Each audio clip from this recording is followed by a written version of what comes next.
වන්දුවේ පුතේ ඔයාලා අදත් එකතු වෙලා ඉන්නේ ඊසි සිංහල YouTube නාලිකාවත් එක්ක. අද අපි ඉගෙන ගන්න යන්නේ නිෂ්පන්න පද කියන්නේ මොනවද කියලා.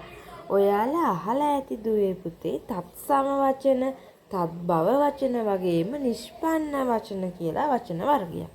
නිෂ්පන්න කියලා කියන්නේ දේශය තුල පහළ වූ, එහෙම නැත්නම් දේශීය, ඉපදුණු, නිපදුණු, නිපන් වගේ අර්ථ.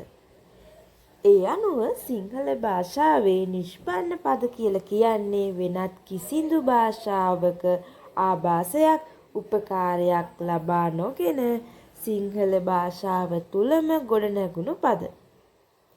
මේ විදිහට සිංහල භාෂාව තුලම නිර්මාණය වුණු පද කිහිපයක් අපිට හඳුනා ගන්න පුළුවන්.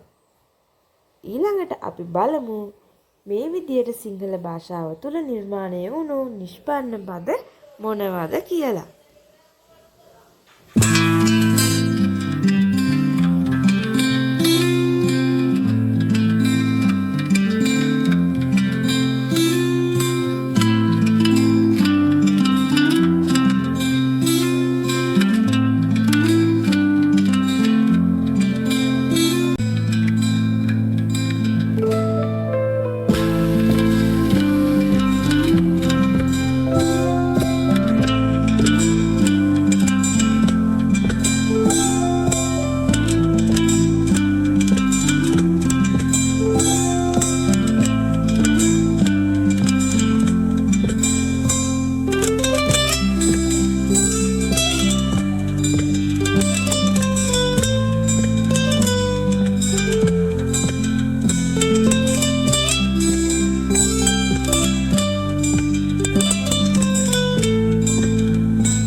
අද ඔයාලා ඉගෙන ගන්න ඇති නිෂ්පන්න පද කියන්නේ මොනවද සහ නිෂ්පන්න පදවලට උදාහරණ.